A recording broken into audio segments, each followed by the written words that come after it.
Dans la nuit de vendredi à samedi, un accident s'est produit à la tribu de Rawa, au nord de Maré.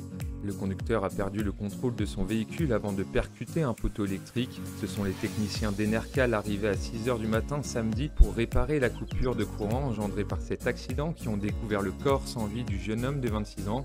Une enquête a été ouverte par la gendarmerie afin de déterminer les circonstances exactes de cet accident.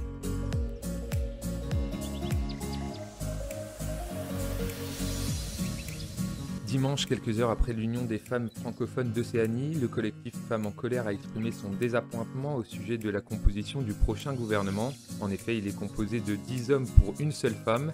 Pour ces militantes, les partis politiques continuent de marginaliser les femmes en les écartant de la gestion des affaires publiques.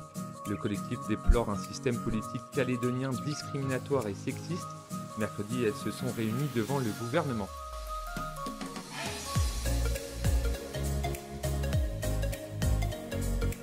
Ce lundi, 65 980 élèves ont fait leur rentrée en Nouvelle-Calédonie. Les plus petits sont également les plus nombreux puisqu'ils représentent 33 755 élèves répartis dans 285 établissements. Les effectifs des collèges, eux, diminuent de 0,9% pour cette rentrée avec 15 950 élèves dans 57 collèges. Cette année sera aussi marquée par la réforme du baccalauréat et la disparition des séries scientifiques, économiques et littéraires pour les 12 708 lycéens. Enfin, l'université a vu ses effectifs augmenter de 10% pour atteindre 3 200 étudiants.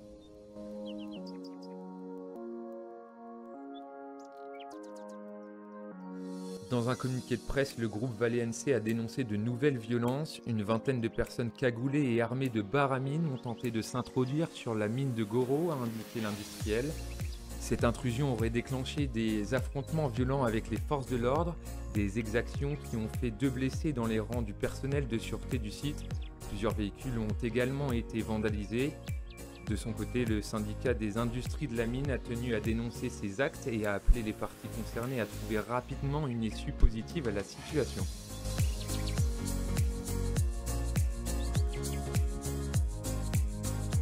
Mercredi, les élus du Congrès ont élu les 11 membres du gouvernement de la Nouvelle-Calédonie et surprise alors que la liste UC FLNKS nationaliste et l'éveil océanien misait sur 4 sièges, elle n'en a obtenu que 3. Conséquence, Vaimua Muliava de l'éveil océanien n'a pas retrouvé son siège au gouvernement.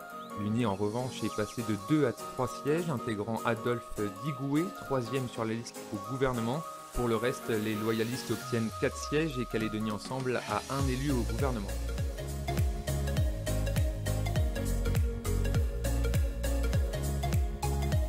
Vendredi dernier, Samuel Népehoun avait démissionné de ses fonctions de président du MEDEF en raison de son élection comme membre du 17e gouvernement de la Nouvelle-Calédonie. Mimsi Dali, jusqu'alors vice-présidente, a été élue nouvelle présidente de l'organisation patronale.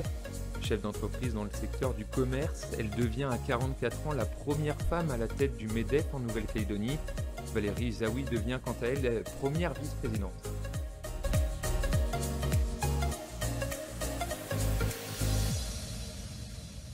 Ce vendredi, l'Assemblée de la province Nord s'est tenue à Koné sans la présence des 9 élus de l'UC-FLNKS.